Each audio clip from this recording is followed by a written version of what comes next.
Welcome dear students, chapter 10 ہے ہمارے پاس mister chips کا، اور اس کا ٹائٹل ہے ہڑتال اور واقعات۔ ویدر بھی ہیڈ ماسٹر تھا تو چپس بروک فیلڈ میں آیا تھا۔ اس کا جانشین بوڑھا میلڈرم تھا جو 1900 میں 30 برس کی لمبی رفاقت کے بعد نمونیا کا شکار ہوا اور دنیا سے اٹھ گیا۔ نئے ہیڈ ماسٹر کے تقرر کیے جانے سے پہلے چپس کو عارضی طور پر ہیڈ ماسٹر مقرر کر دیا گیا۔ بس دل میں ایک شبہ سا پیدا ہوا کہ ممکن ہے اس عارضی عہدے کو ہی مستقل کر دیا جائے، مگر ایسا نہ ہوا۔ بروک فیلڈ اسکول کے منتظمین نے 33 برس کے ایک شخص کو نیا ہیڈ ماسٹر مقرر کر دیا۔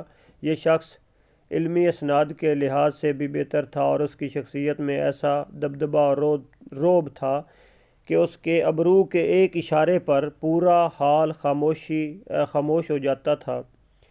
اس لیے جب اس کو ہیڈ ماسٹر مقرر کیا گیا تو چپس کو کوئی ملال نہ ہوا، کیونکہ نیا ہیڈ ماسٹر جس سخت طبیعت کا مالک تھا، چپس نہ تو ایسا تھا اور نہ ہی کبھی ہو سکتا تھا۔ وہ تو اس کے مقابلے میں بڑا حلیم اور مسکین تھا۔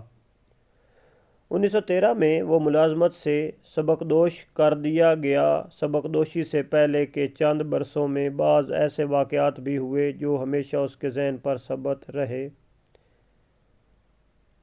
مئی کی ایک صبح تھی جب سکول کی گھنٹی کسی بھی توقع کے بغیر بجا دی گئی۔ کسی کو معلوم نہیں تھا کہ ایسا کیوں ہوا ہے۔ سب کو سکول کے ہال میں جمع ہونے کا حکم دیا۔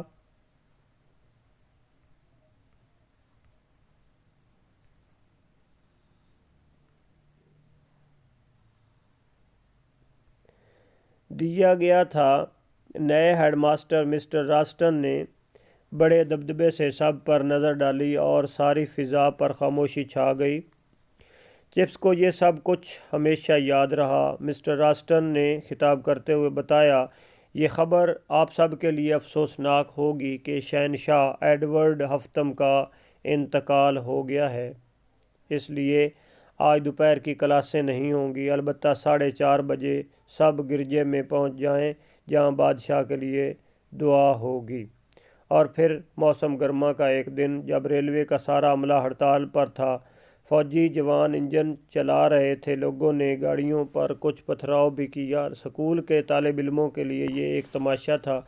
وہ ریل کی پٹڑی کے قریب مٹر گشت کر رہے تھے۔ چپس ذرا فاصلے پر ایک شخص سے باتیں کر رہا تھا کہ ایک ننھے سے طالب علم نے آ کر اس سے پوچھا، سر اگر ہمارا سامنا ہڑتالیوں سے ہو جائے تو ہمیں کیا کرنا ہوگا؟ چپس یہ سوال سن کر محظوظ ہوا اور پوچھا، کیا تم کسی ہڑتالی سے ملنا پسند کرو گے؟ ننھے طالب علم نے جواب دیا، سر کچھ کہہ نہیں سکتا۔ طالب علم ہڑتالی کا یوں ذکر کر رہا تھا جیسے چڑیا گھر کا جانور ہو۔ چپس اس وقت ایک ہڑتالی سے ہی باتیں کر رہا تھا۔ اس نے طالب علم سے کہا، ان سے ملو، یہ مسٹر جونز ہیں، یہ بھی ہڑتالی ہیں۔ جب یہ ہڑتال پر نہ ہوں تو سگنل روم میں ہوتے ہیں، جان لو یہ سگنل دے کر گاڑیاں گزارتے ہیں اور کئی بار تمہاری زندگیاں ان کی وجہ سے محفوظ رہی ہیں۔ پھر یہ واقعہ بہت دنوں تک سکول میں گونجتا رہا کہ چپس عین ہڑتال کے دنوں میں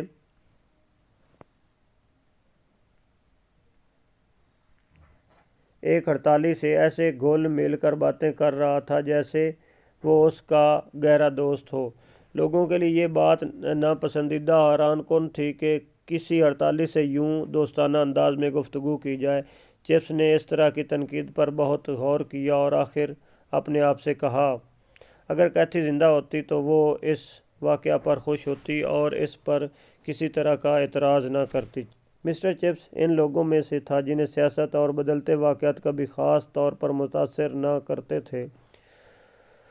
اسے انگلستان پر بھروسہ اور فخر تھا۔ وہ اپنے خون پر اعتماد کرتا تھا جو اس کی رگوں میں رواں دواں تھا۔ انسانیت اور وطن کے بارے میں کیتھی نے اسے ایک تصور عطا کیا تھا جو وقت گزرنے کے ساتھ ساتھ زیادہ روشن اور پختہ ہو گیا تھا کہ انگلستان کی کشتی تیز و تند پانیوں پر بہہ رہی ہے اور معمولی سی غفلت سے تباہ ہو سکتی ہے۔